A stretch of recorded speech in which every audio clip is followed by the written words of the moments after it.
Abra sua Bíblia comigo, no livro de Cântico dos Cânticos, capítulo 4.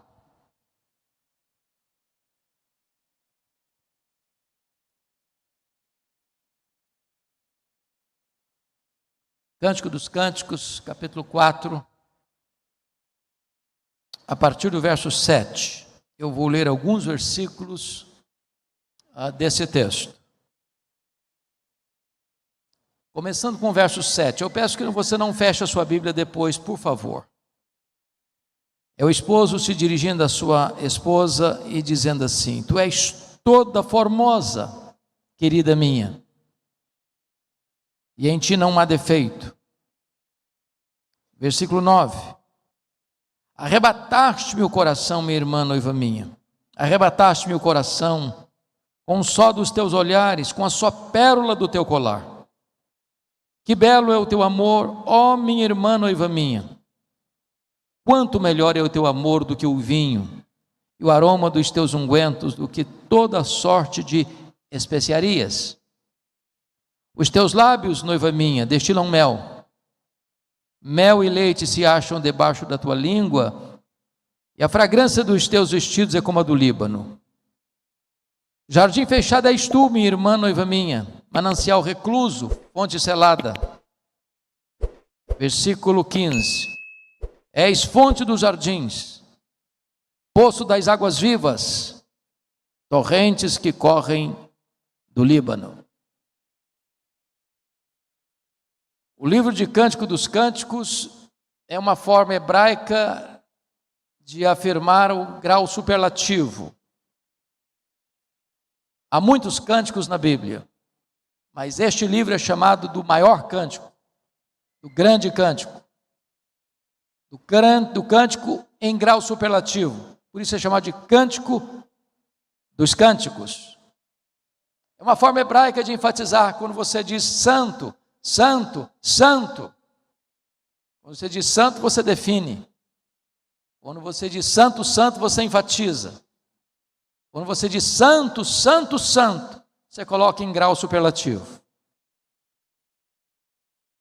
É curioso como um livro da Bíblia, o maior cântico, o mais importante cântico nesse quesito, é dedicado ao casamento. E o casamento é uma instituição divina, e o casamento pode ser um jardim grinaldado de flores ou um deserto árido. Pode ser o território da sua liberdade ou a masmorra da sua escravidão. Pode ser o cenário da sua mais linda felicidade, ou pode ser o cenário do seu mais tormentoso pesadelo. Não reclame do seu casamento. Ele reflete você. Me permita ilustrar isso de forma muito singela. Li certa feita a lenda da casa dos 10.000 espelhos. E eu fui entender essa lenda quando se vai a Jerusalém, e se você um dia for, não deixe de visitar o Museu Yad Vashem, Museu do Holocausto. Aquele museu recorda, e é um memorial dos 6 milhões de judeus que morreram no Holocausto. Desses 6 milhões de judeus, 1,5 milhão eram crianças. Quando você entra no memorial das crianças, é tudo escuro. E você entra e vê 1,5 milhão de velas acesas. E as crianças são chamadas pelo nome. E você vai segurando um corrimão para não cair. E quando você chega no final, via de regra, os seus olhos estão umedecidos de lágrimas. Ali não tem 1,5 milhão de velas acesas. Salvo o melhor juízo, tem 5 velas acesas. Mas num jogo de espelhos, você consegue ver 1,5 milhão de velas acesas. Então aqui eu quero introduzir a lenda da casa dos 10.000 espelhos. Diz a lenda que um cachorrinho faceiro, serelepe, caminhava pela rua e, atraído por esta casa, entrou nesta sala com 10.000 espelhos. E ele ficou encantado. porque viu 10.000 caras rindo para ele, celebrando para ele. E ele disse: esse é o melhor lugar do mundo, eu sempre vou querer voltar aqui. Mas nessa mesma rua, caminhava um cachorrinho rabugento, de mal com a vida, arreganhando os dentes para quem aparecia para ele.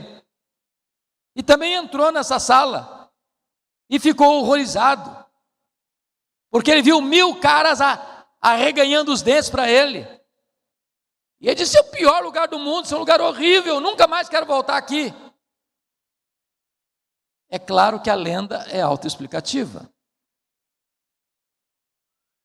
A sua casa é exatamente o reflexo de quem você é. Não reclame da sua casa. Não reclame da sua família. Ela está refletindo você. Se você é uma pessoa de bem com a vida, a sua casa vai ser um lugar de felicidade. Se você é uma pessoa positiva, otimista, alegre, a sua casa vai ser festiva e alegre. Se você é uma pessoa que murmura, que reclama da vida, que parece que chupou limão o dia inteiro, a sua casa vai refletir esse ambiente pesado. Então o seu casamento e a sua casa é exatamente a sua cara. Esse texto que nós lemos traz alguns princípios para o nosso casamento ser um ambiente gostoso, um ambiente agradável, feliz. E quais são os princípios que esse texto apresenta para você ter um casamento feliz? Porque quando eu escrevi o livro com o título Casados e Felizes, achei curioso que na semana seguinte alguém me mandou um e-mail enorme. Disse assim: eu não sabia que você estava escrevendo um livro de ficção agora. Tem muita gente que acha que casados não combina com felizes. Mas é possível ser casado e feliz. E é por isso que nós estamos aqui hoje. Mas como é que nós podemos ser casados e muito felizes? Vamos ao primeiro princípio. Está aí no versículo 7, é o princípio do elogio. Ele diz assim: tu és toda formosa, querida minha, e em ti não há defeito. Quando eu leio esse texto, a primeira sensação que eu tenho é que esse cara devia morar na lua, ou que ele não é honesto. Porque você conhece alguém sem defeito? Tem o CPF dela? Dá para dar o endereço dela? Existe alguém sem defeito? Depois que os nossos pais erraram, pecaram lá no Éden, tem alguém sem defeito? É claro que não tem. Nós não viemos de uma família perfeita, nós não somos perfeitos, nós não casamos com uma pessoa perfeita, nós não temos filhos perfeitos, a nossa família não é perfeita. Mas como esse homem vai dizer: tu és toda formosa, querida minha, e em ti não há defeito? É porque o amor não foca nos defeitos, mas concentra-se nas virtudes. Eu posso lhe garantir que se você ficar concentrado demais nos defeitos do seu marido e da sua mulher, você não vai ter tempo para mais nada. Tem muita gente que acha que o nosso papel no casamento é descobrir os pontos falhos do nosso cônjuge para pontuá-los, para que ele melhore. Isso não funciona não. Só vai aumentar o fosso.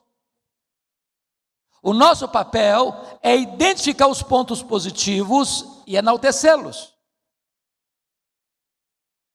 Alguém já disse com razão que um elogio sincero é melhor que 1000 críticas. Você não melhora o seu cônjuge criticando-o, você melhora o seu cônjuge elogiando-o nos pontos que merecem ser elogiados. Agora notem, eu conheço pessoas que até elogiam o cônjuge, Há maridos, por exemplo, que chegam perto dos amigos, na sauna, no futebol, na reunião mais íntima de homens, dizem, minha mulher é uma bênção. Ai de mim se não fosse a minha mulher. E rasga desabridos elogios à sua mulher. Mas a coitadinha nunca escutou isso dele. Tem mulher que elogia o marido no salão de cabeleireiro. Ah, ele é uma bênção. Ah, ele é trabalhador. Ah, ele é um bom pai. Mas o abençoado nunca escutou isso dela. Não basta elogiar, é preciso elogiar diretamente a pessoa. Diz, tu és toda formosa, querida minha. Está falando para ela, não está falando para os amigos.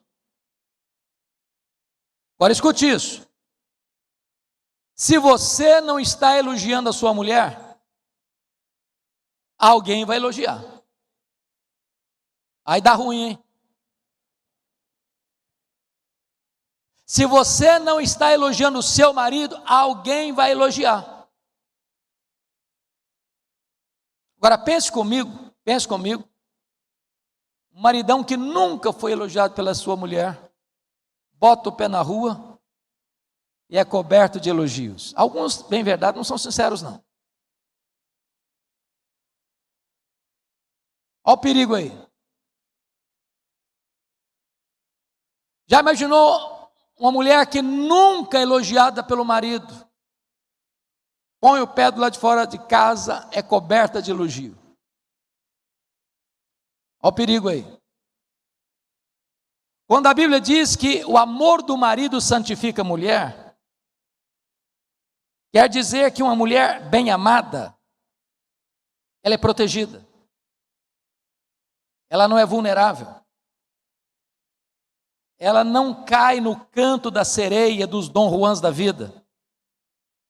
Ela tem valor próprio. Ela é valorizada pelo seu marido. Mas uma mulher mal amada, que nunca é elogiada, que nunca é apreciada, que nunca recebe carinho, ela fica vulnerável. Então, o elogio é uma necessidade vital para um casamento feliz. Me permita fazer essa pergunta aqui. Qual foi a última vez que você elogiou a sua mulher, por exemplo, porque a sua casa anda em ordem? E por andar em ordem, eu quero dizer, você pode receber uma visita de surpresa sem passar vergonha. Que tem casa, se você não avisar, parece que passou um tsunami por lá. Tem casa que se você abrir o guarda-roupa, tem um acidente doméstico.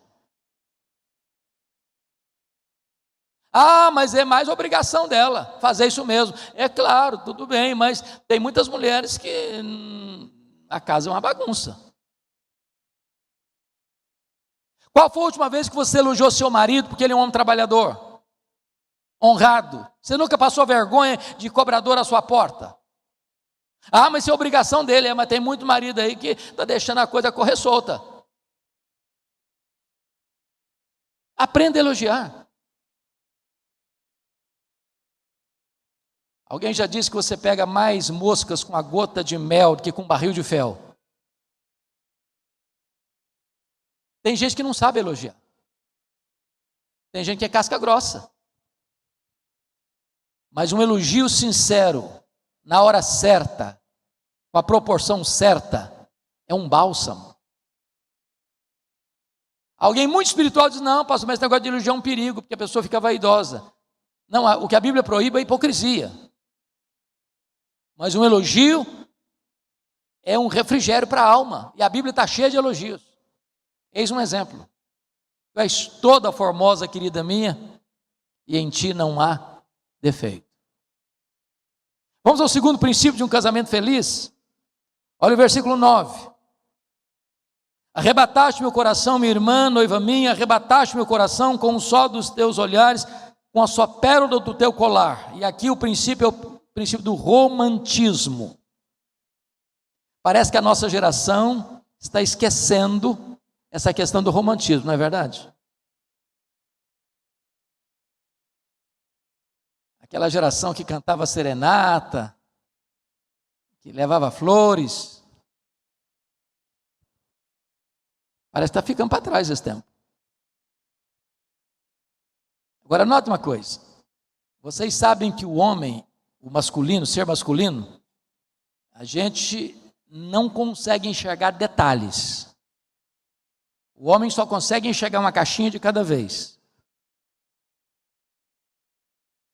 Por exemplo, você vai com a sua mulher numa festa, aquela festa de casamento do ano. Aí alguém pergunta para o marido assim: como é que foi a festa? Ele responde assim: foi jóia. E não tem mais nada para acrescentar. Ele não viu nada.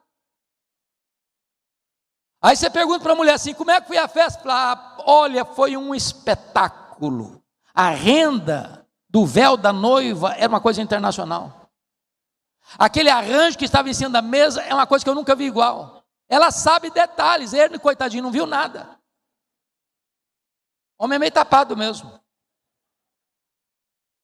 Agora, um homem romântico, sabendo que a mulher gosta de detalhes, ele fica atento a detalhes. Porque vejam vocês que ele destaca duas coisas na mulher: um adereço e destaca também um atributo. Ele consegue ver uma pérola do colar e ele consegue observar o olhar dela. Arrebataste meu coração, minha irmã, com um só dos teus olhares, uma só pérola do teu colar. Ele está atento. Porque se a mulher gosta de detalhes, ele precisa aprender a gostar de detalhes. Porque ele é romântico. Então, vejam vocês que o romantismo é uma coisa que precisa ser cultivada. Boas maneiras, boas atitudes, boas palavras, por gentileza, por favor, muito obrigado. Eu sei que os homens de Manaus são muito românticos. Me falaram aí que eles são românticos. Por exemplo, você nunca deixou de levar flor para sua mulher no aniversário dela. Presentinho aqui, presentinho lá. Aniversário de casamento, então, não passa em brancas nuvens. Eu sei que você ainda é daquele marido que abre a porta do carro para a esposa entrar. Não é verdade? E quando vai ao restaurante, nem espera nem o garçom puxar a cadeira, você mesmo faz às vezes. E às vezes a gente esquece essas coisas, sabia?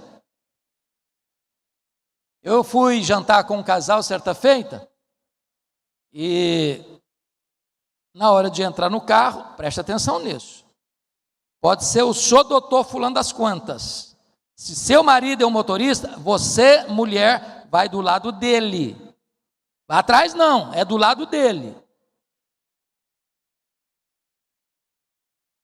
E aí, quando chegamos no restaurante, eu desci e perguntei para a mulher assim: você não vai descer? Ela respondeu: eu nunca precisei abrir a porta do carro. Falei: toma, aprende. São pequenos gestos. Não são os grandes problemas que minam um casamento, são os pequenos problemas. São as raposinhas que devastam a vinha quando elas estão em flor. E vou lhe dizer que não tem idade para romantismo, não. Romantismo não é só para o casalzinho que tem lua de mel, não. É para a vida toda. Eu ouvi certa feita, li essa história, eu achei marcante, de um freguês fiel à floricultura do bairro, a melhor floricultura.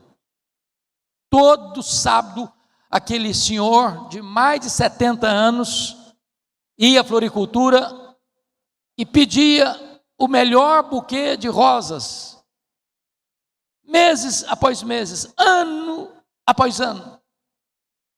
Um dia, o dono da floricultura, não aguentando a curiosidade, disse assim: a sua mulher deve ser a mulher mais feliz do mundo. Eu não conheço nenhum cliente como o senhor. Eu não conheço nenhum homem romântico como o senhor.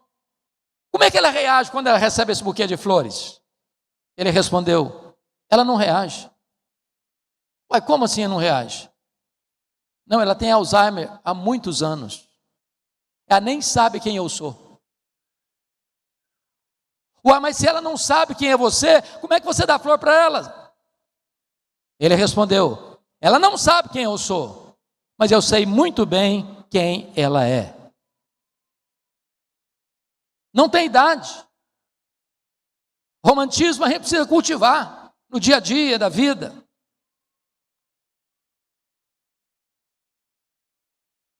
Ah, pastor, eu já faço isso, mas pode melhorar um bocadinho, não pode não? E esse é o tipo de semeadura que é você quem colhe. Marabel Morgan, no seu livro A Mulher Total, disse o seguinte: para a mulher, o sexo começa no café da manhã. E o que quer dizer o seguinte? O que ela quer dizer o seguinte: se o marido é casca grossa no começo do dia, de noite tem pedra no colchão. Porque se o sexo para o homem é ato, para a mulher é afeto. Então, o romantismo é uma necessidade vital no casamento.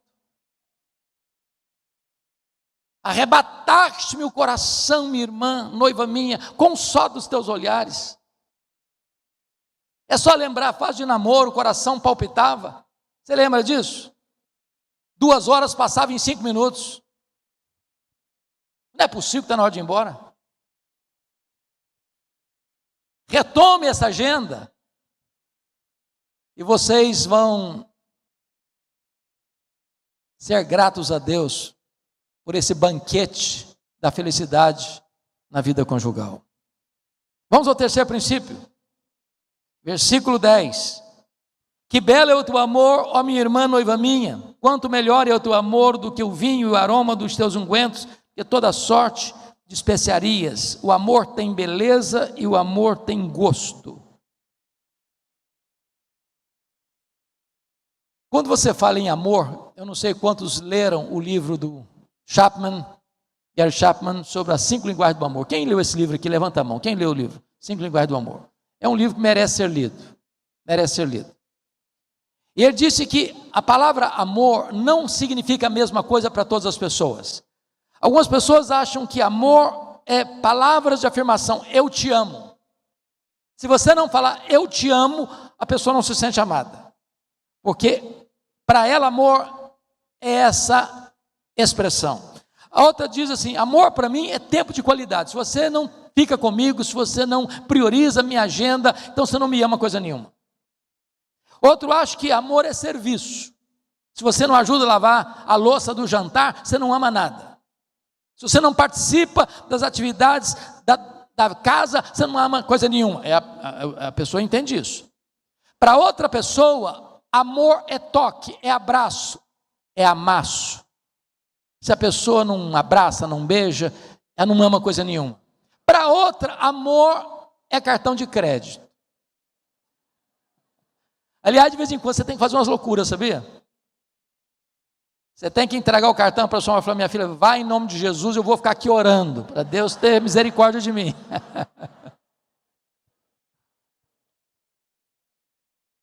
Tem hora que você precisa levar sua mulher para jantar fora, sabia? Não é no quintal não, é no melhor restaurante de Manaus.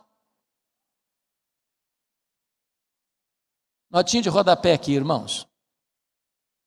Eu escrevi recentemente o comentário de Eclesiastes. Estou expondo Eclesiastes agora na igreja lá em Pinheiros. E no capítulo 2, Salomão fala de 2 problemas. O primeiro problema é a pessoa que trabalha, junta. E depois não usufruiu nada. Não curtiu a vida nada. Nunca fez uma viagem, nunca fez um passeio. Nunca saiu de férias, nunca foi num bom restaurante, nunca foi num bom hotel. Aí depois que morre, isso fica na mão de alguém que não ralou para ganhar, que não vai valorizar o dinheiro, que vai jogar fora o dinheiro. Salomão disse: isso é um problema. A segunda coisa que ele menciona é o seguinte: se você trabalha, você tem que trabalhar mesmo, você tem que economizar mesmo, você tem que ganhar mesmo, você tem que ajuntar mesmo, mas faça-me o favor de usufruir um pouco daquilo que Deus lhe deu. Eu conheci um senhor, certa feita, lá em Bragança, era dono de muitas casas.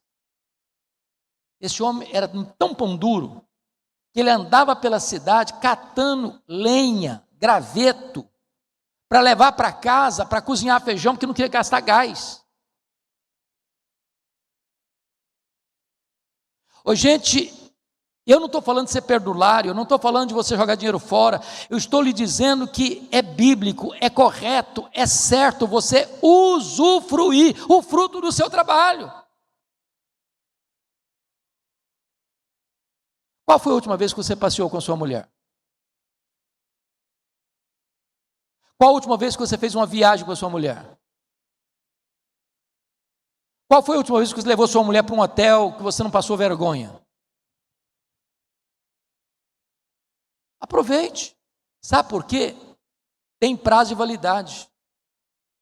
Tem hora que você vai querer fazer e não consegue mais. Agora,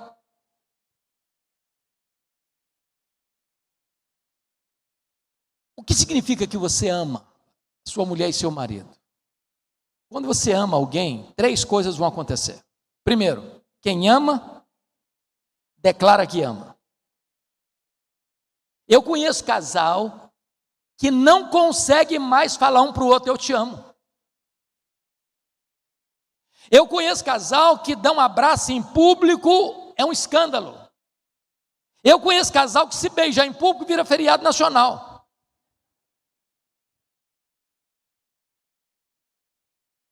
Eu nunca me esqueço, pastor Francisco, que o primeiro casamento que eu celebrei lá em Bragança, depois de 1 ano o casal voltou ao meu gabinete, e a mulher estava muito brava com ele, muito brava, e a mulher o levou assim meio forçado para o gabinete, que ela tinha que desabafar o coração lá perto de mim. Ela disse assim: pastor, a última vez que o meu marido me disse que me amava foi no dia do casamento. E ele olhou para ela assim meio desconfiado e perguntou assim: mas precisa falar de novo? Não falta nada para você? Coitado, não tinha entendido nada. Quem ama, declara que ama. Segundo, quem ama tem tempo para a pessoa amada. Se você ama, a pessoa é prioridade na sua vida. Eu estava comentando hoje com o pastor Francisco que eu tenho uma agenda muito intensa, mas eu tenho uma prática que eu adotei na vida. Se o telefone tocar, eu posso estar na reunião mais importante da minha vida, e eu olhar, é da minha casa, minha mulher, os meus filhos, os netinhos ainda não me ligam ainda, não está com idade para tanto. Eu atendo na hora. E se tiver uma necessidade, eu peço licença e saio na hora. A minha família sabe, aqui ó, está até falando aqui. A minha família sabe que eles são prioridade na minha agenda. Quem ama, tem tempo para a pessoa amada. Mas deixa eu ilustrar isso. Eu não sei se o pastor José João esteve em Vitória em 1986, reunião do Supremo Concílio, em Vitória. E eu fui, pastor Francisco, acho que nem era ordenado, já era, Francisco? 86? Não. Nós tivemos o privilégio de hospedar o Supremo Concílio, como vocês hospedarão aqui em 2026. E um colega de turma, pastor Euquias Gomes de Freitas, era pastor numa cidade chamada Iuna, no sul do estado. Isso é mês de julho, e ele chega para mim e diz: Hernandes, dá para você pregar na minha igreja esse ano? Eu peguei minha agendinha, olhei para lá, olhei para cá, olhei para lá, olhei para cá, e disse assim: ô Euquias, eu não posso, esse ano eu não posso, não tem como, minha agenda está intensa, estou chegando na igreja tem 1 ano, e tem tanta coisa para fazer, eu não posso. Só que, naquela reunião do Supremo Concílio, eu conheci uma moça muito bonita da igreja dele. E essa moça é minha esposa, minha mulher, há 37 anos. E eu fui na igreja do Euquias naquele ano, que era a ovelha dele, 9 vezes. 9 vezes. Eu mudei minha agenda. É claro, eu não sou bobo. Quem ama, tem tempo para a pessoa amada. Terceiro, quem ama, procura agradar a pessoa amada. Porque hoje tem gente matando em nome do amor, sabia? Tem gente até esquartejando em nome do amor. Eu estou fora desse negócio aí. Me inclui fora dessa. Eu não sei se vocês já participaram de cerimônia de casamento. E na hora dos votos, aliás, notinha de rodapé, hoje está complicado, não está não, na hora de voto? Que agora virou moda que o casal tem que ler os votos um para o outro. Tem hora que o voto do casal é mais longo que o sermão do pastor. Tem voto que parece um rosário, uma epístola com vários capítulos. Mas tem hora que os dois só fazem ali sem o microfone, só o pastor escuta. Eles estão prometendo um para o outro. E o pastor Jeremias Pereira, com aquele jeito assim, descontraído que Deus lhe deu, diz que tem casal que ali na frente parece que jura o seguinte: eu te prometo que a partir de hoje eu arrebento com a sua vida. Te prometo que você não vai ter mais um dia de paz. Te prometo que você não vai dormir mais sem Lexotan. Parece que tem gente que está prometendo isso. Pior do que isso, foi o cara que disse lá no altar para a noiva assim: hoje eu estou dizendo para você que eu te amo. Se um dia eu me arrepender, eu te aviso. Vamos encurtar a conversa.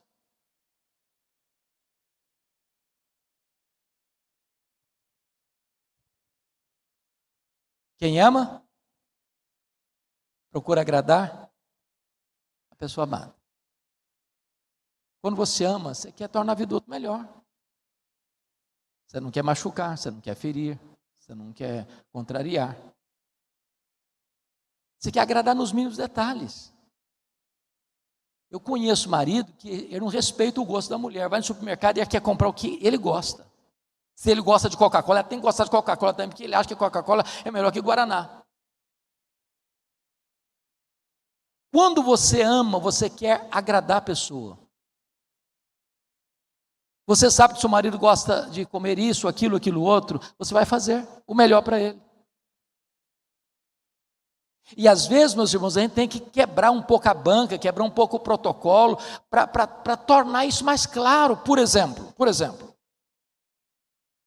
qual foi a última vez que você, mulher, botou aquela toalha que só vai para a mesa no dia que tem visita? Qual foi a última vez que você tirou a melhor louça lá da gaveta para um jantar especial? Que você fez o cardápio do ano. E quando o marido chega e olha a cena, e toma um susto: quem de especial vai chegar aqui em casa hoje? E você diz para ele assim: meu querido, eu fiz isso para você. Vai devagar, porque o cara pode ter um infarto também, e isso é um problema.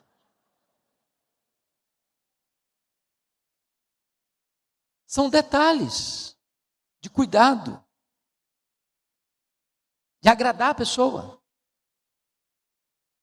de surpreender a pessoa, com gestos de doçura e de ternura no casamento. Mas vamos a um outro princípio. Olha aí comigo o versículo 11. Os teus lábios, noiva minha, destilam mel. Mel e leite se acham debaixo da tua língua, e a fragrância dos teus vestidos é como a do Líbano. Aqui é o princípio da comunicação. Meus amados, a comunicação é vital no casamento, porque a Bíblia diz assim: a morte e a vida estão no poder da língua, quem bem a utiliza comerá do seu fruto. Ou seja, você pode dar vida ou você pode matar um casamento, dependendo da maneira como você se comunica. E para mim, o ponto mais importante da comunicação na Bíblia está lá em Tiago 1,19. que está escrito lá? Todo homem seja pronto para ouvir, tardio para falar, tardio para se irar. A primeira coisa é pronto para ouvir. A palavra pronto no grego aqui é a palavra taxis. De onde vem a nossa palavra portuguesa? Táxi. Hoje nós colocaríamos até Uber no meio. O que é um táxi? O que é um Uber? É um carro de serviço que atende você quando você chama, quando você precisa. Imagine você indo para o aeroporto, para uma viagem, você chamou o taxista, ele diz, daqui a meia hora eu passo aí e te pego. Eu falo, não, daqui a meia hora não serve, ou é agora ou vou arrumar outro. Olha como é que Deus nos fez. Deus nos fez com duas conchas acústicas externas e uma única língua amuralhada de dentes. Sabe o que Deus está dizendo? Escute mais, fale menos. É curioso isso, irmãos, mas a comunicação está morrendo na nossa geração da comunicação. Vá a um restaurante hoje, tem 4 pessoas. Elas não estão conversando. Elas não estão olhando uma para a outra. Cada um no seu smartphone. Você chega numa casa hoje, está cada um no seu smartphone. Eu conheço família em que se chama para o almoço ou para o jantar pelo WhatsApp, porque cada um está num universo diferente. Pronto para ouvir. Eu quando leio a história do Davi, que o filho dele, o Aminon, ficou doente, apaixonado pela meia-irmã Tamar, diz a Bíblia que o Jonadab estava lá na casa do Aminon, conhecia o Aminon, sabia das angústias do Aminon, abriu-se para Aminon abriu-se para ele. Foi uma tragédia na família de Davi, porque Davi não escutava os seus filhos, não estava perto de seus filhos, não tinha sintonia com seus filhos. Escute, ouça.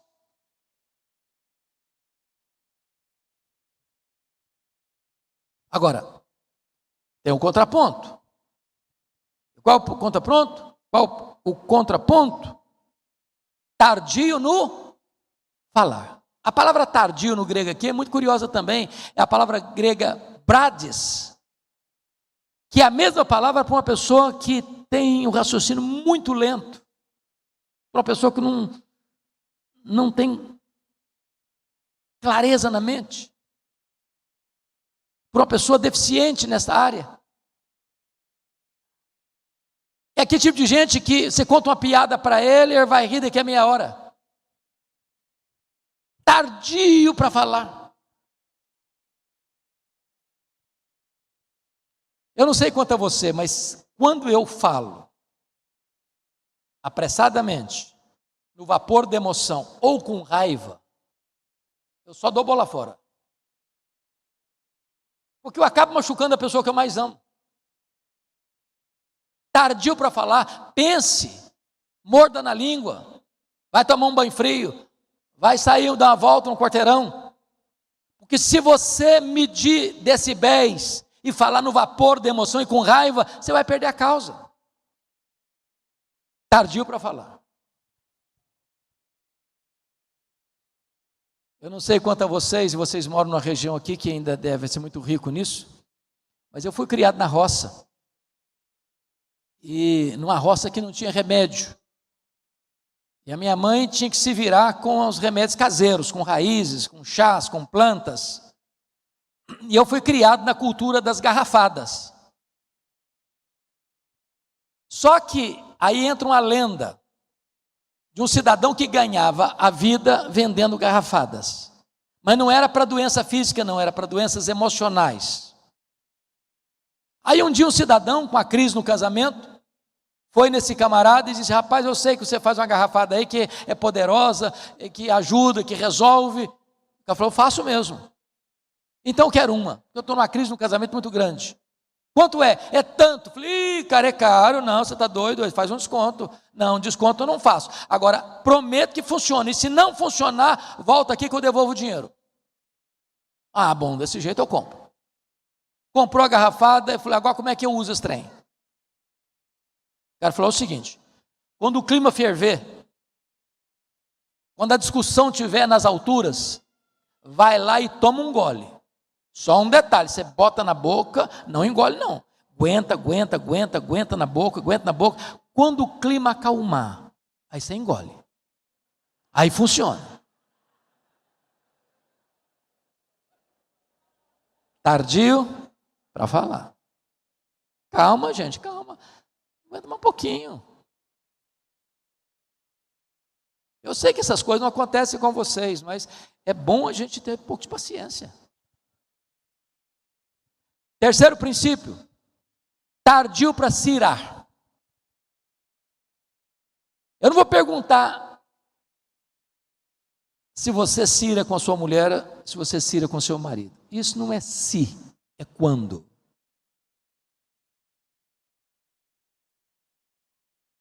Que tem gente muito crente, sabe? Muito espiritual.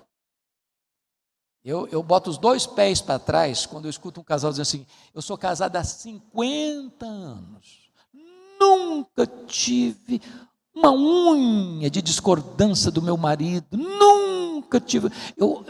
Deve ser um anjo disfarçado aqui entre nós, não é filho de Adão, não é possível.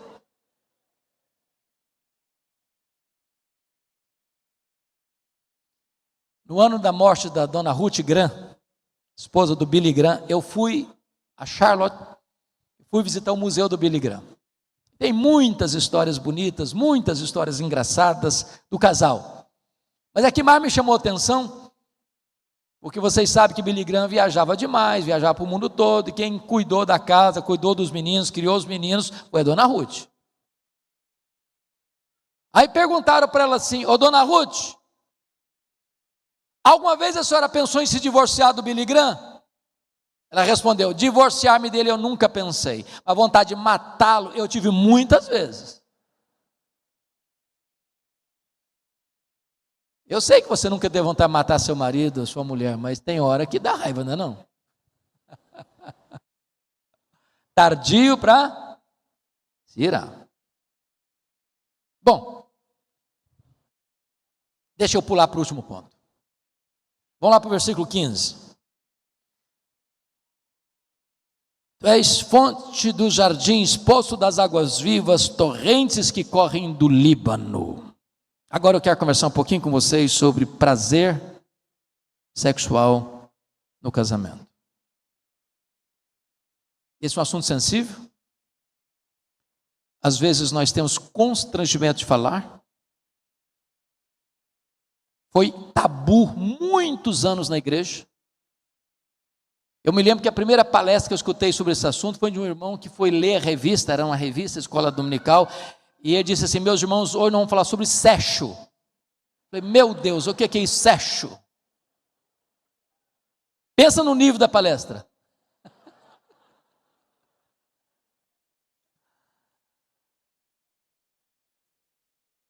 Outros não, pastor, esse assunto não é espiritual. Então vamos dar uma olhadinha?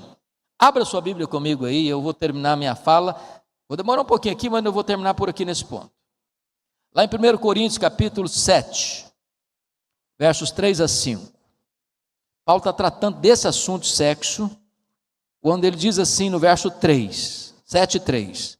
O marido conceda à esposa o que lhe é devido, e também semelhantemente a esposa ao seu marido. Preste atenção, para quem acha que Paulo é machista, que é um equívoco, ele começa com o direito da mulher. O marido conceda à mulher o que lhe é devido, ou seja, a mulher tem direitos garantidos por Deus do prazer sexual no casamento, e cabe ao marido atender a necessidade da sua mulher. Semelhantemente, a mulher deve atender a necessidade do seu marido. Por que isso é importante? Porque sexualidade para o homem é uma coisa, sexualidade para a mulher é outra coisa. Sexo para o homem é ato, sexo para a mulher é afeto. O homem não precisa de aquecimento, ele já vem aquecido de fábrica. O homem com 10 segundos ele tem uma ereção e está pronto. Ele pode acabar de ter uma briga homérica, daqui a 5 segundos ele está pronto para um sexo maravilhoso. A mulher não. Alguém comparou assim, muito a grosso modo, como o fogão a gás e o fogão a lenha. O fogão a gás você ligou, pegou. Seu homem. A mulher é como fogão a lenha, você tem que botar lenha, tem que soprar, você tem que soprar outra vez, soprar de novo. Agora, quando pega fogo, assa pão o dia inteiro também. Alguém diz por aí que a mulher é o sexo mais frágil. Não é nada, a Bíblia não fala que a mulher é o sexo mais frágil, não. É o vaso mais frágil. Ela é o sexo mais forte. O homem só luta um round e desmaia. Ela luta 1, 2, 3, 4, cada dia já está roncando, já está dormindo há muito tempo. Se o homem não compreender a sexualidade feminina, ele não quer jogar os 90 minutos, quer decidir o jogo nos pênaltis. Está claro para você desenhar? Você botar a legenda. Então, é muito importante que o casal compreenda o que é o mecanismo desta relação, para que haja plena alegria, porque tem mulher que finge ter orgasmo para não ficar mais triste. Porque o marido pensa nele. E está escrito, o marido conceda à sua mulher o que é devido a ela. Semelhantemente, a mulher ao seu marido. Mas o verso 4 aperta a tarraxa um pouquinho mais. Está escrito assim, a mulher não tem poder sobre o seu próprio corpo e sim o marido. E também, semelhantemente, o marido não tem poder sobre o seu próprio corpo e sim a mulher. Do que Paulo está falando aqui? Paulo está falando aqui é que você não pode fazer do sexo uma arma, porque a vítima pode ser você. O que Paulo está falando aqui é que você não pode fazer chantagem sexual no casamento. Usar o sexo como um jogo de troca. Se você não fizer isso, se você não fizer aquilo, se você não fizer aquilo que eu quero, eu vou privar você do que você tem direito. Pergunta básica. Quando é que marido e mulher devem ter uma relação? Porque Hollywood ensina que os dois estão sempre prontos, sempre preparados, e você que é casado sabe que isso não é verdade. Então, quando é que a relação deve acontecer?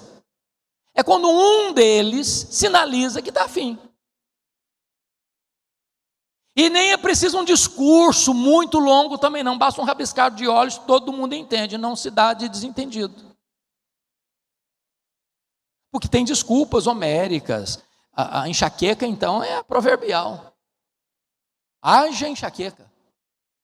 Eu tenho um colega que para resolver isso comprou uma cartela de cibalena, pensa num remédio antigo. Botou uma jarra d'água e falou, no caso porventura de acontecer uma dor de cabeça, o problema está aqui, ó.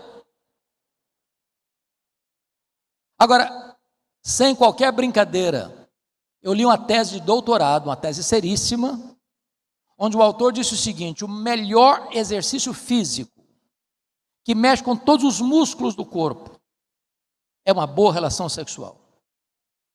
Corresponde a uma caminhada de mais de 2 quilômetros. Em vez de você ficar dando volta no quarteirão, até economizando a academia, faça o favor de fazer o dever de casa. E todos vão agradecer.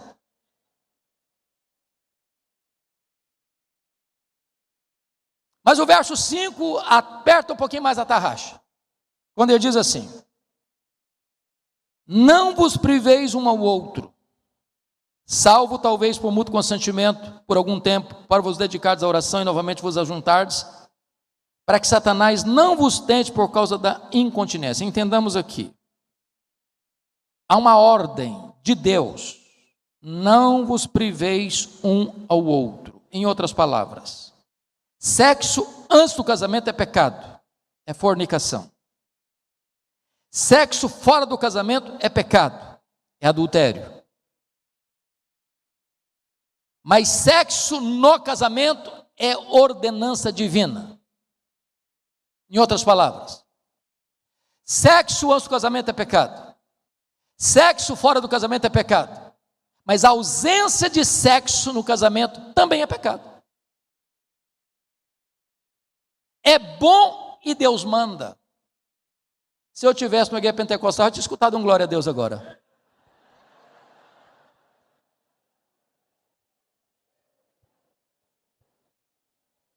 Pensa num negócio bom.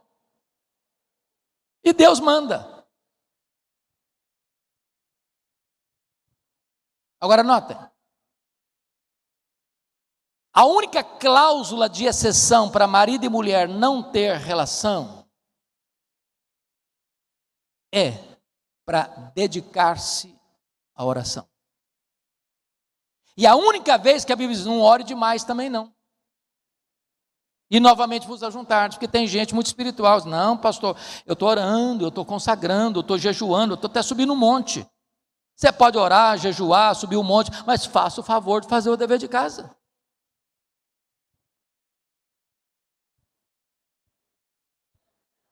Agora eu vi um glória a Deus meio disfarçado assim, né?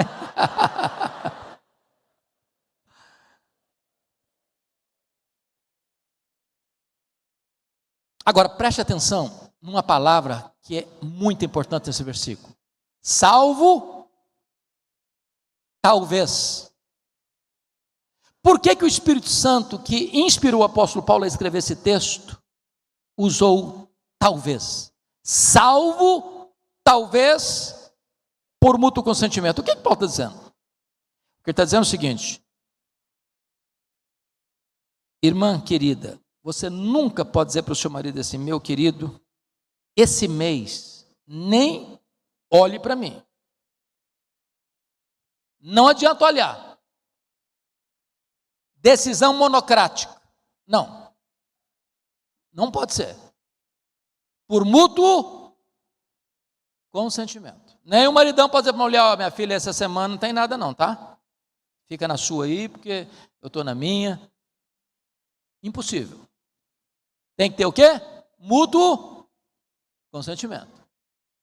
Agora, por que ele usa o talvez? Por quê? Porque tem hora que mesmo quando marido e mulher estão de acordo, eles estão errados.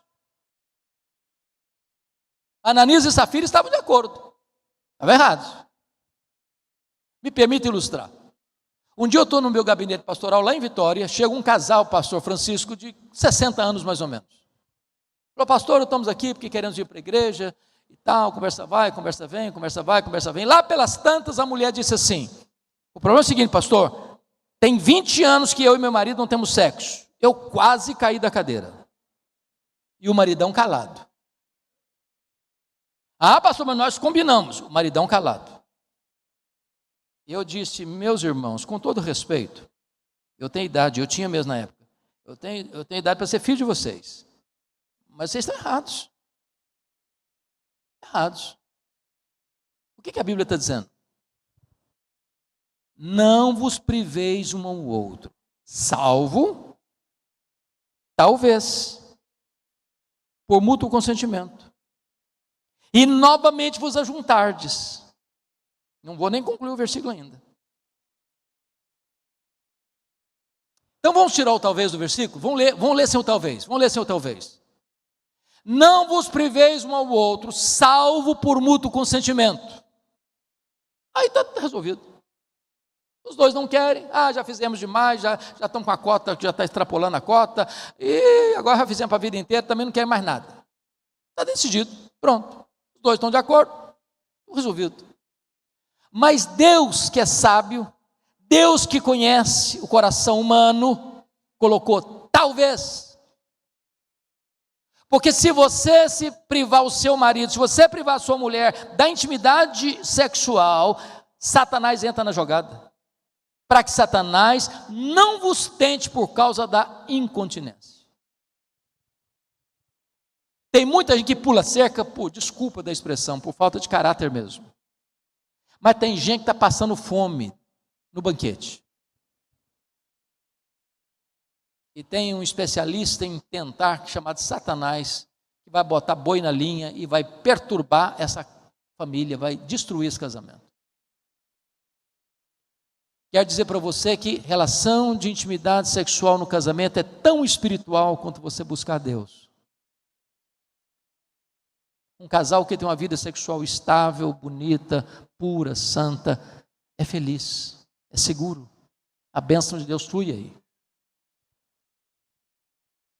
Bom, mas eu quero concluir trazendo a você duas coisas. Que a primeira delas, eu não vejo em literatura, ou muito pouco em literatura, nessa área sexual, que se chama de frequência sexual. O que significa isso? Significa que cada casal ou cada pessoa é única no mundo. Há pessoas hiperativas sexualmente, há pessoas não hiperativas sexualmente. Há pessoas que querem ter sexo todo dia, até dia de chuva e feriado. Tem outras que 2 vezes na semana está ótimo. A necessidade é diferente. Agora, preste atenção nisso. Os casais não conversam sobre esse assunto. Nem mesmo os casais esclarecidos e casais crentes não conversam sobre sexualidade um com o outro. Não se conhecem.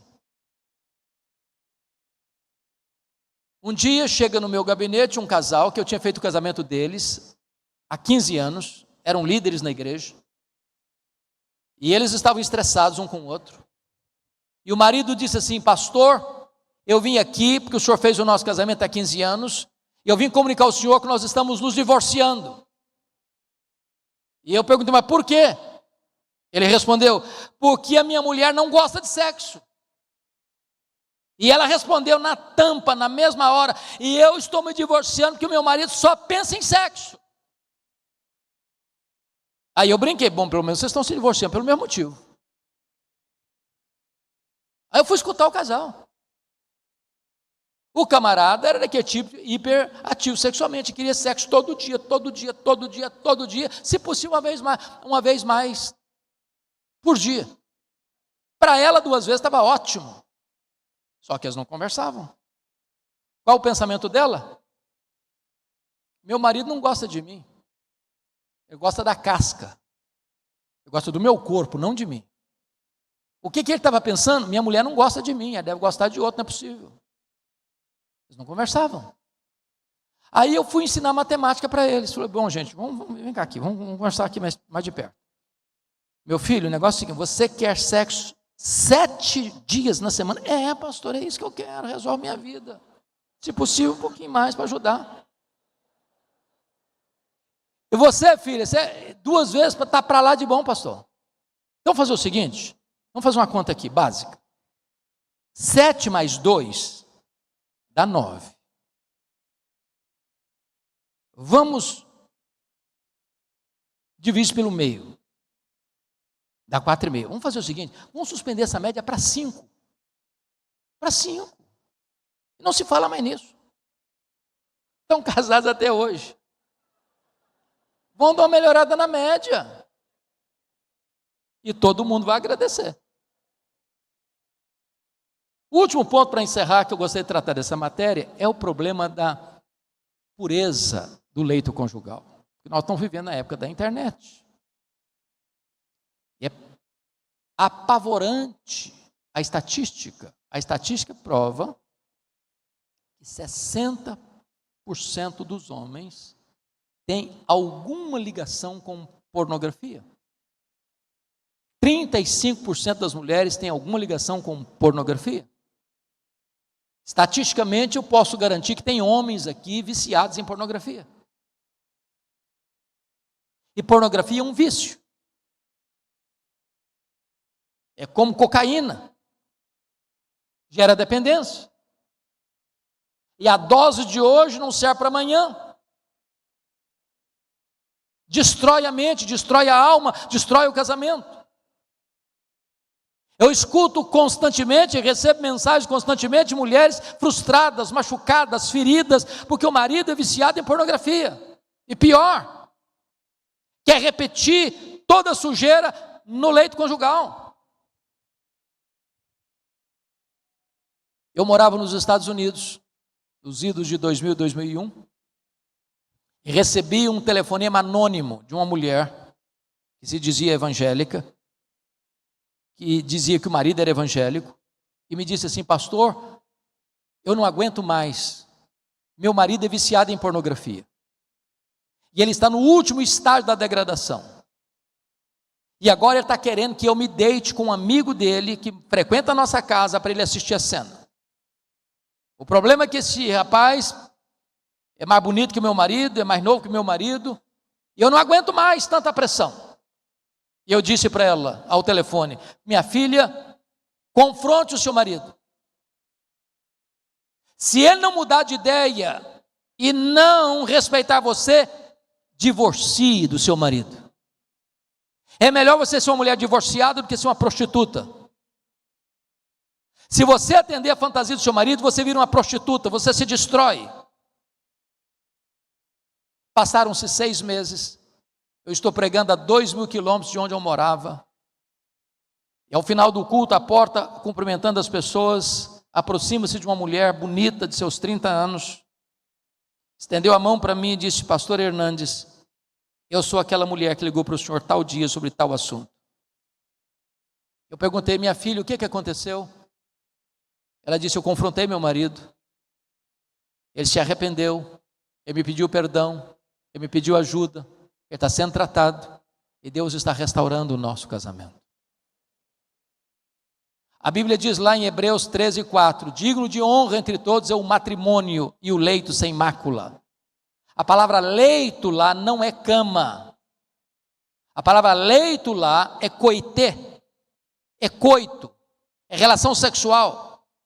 Eu não sei cama, porque cama você todo dia está dormindo numa cama diferente, você dorme numa cama de hotel, você dorme numa cama de pensão, você dorme numa cama de acampamento, você não sabe quem passou por ali. Está falando da relação de marido e mulher, tem que ser sem mácula.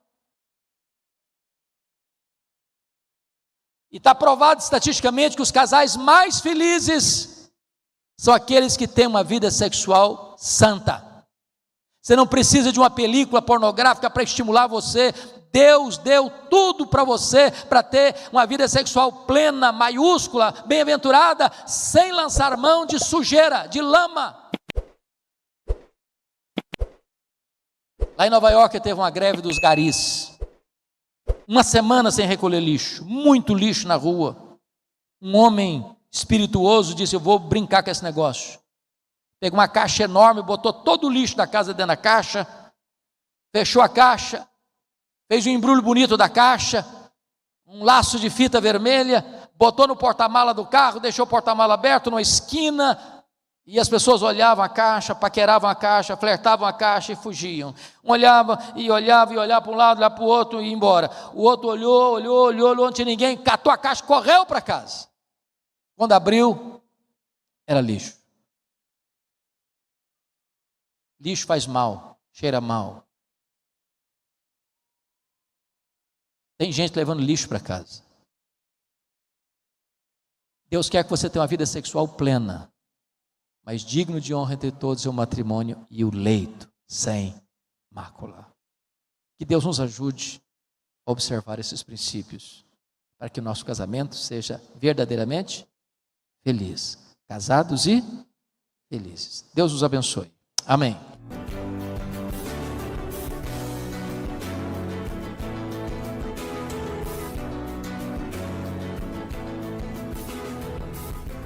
Palavra da Verdade, com Hernandes Dias Lopes.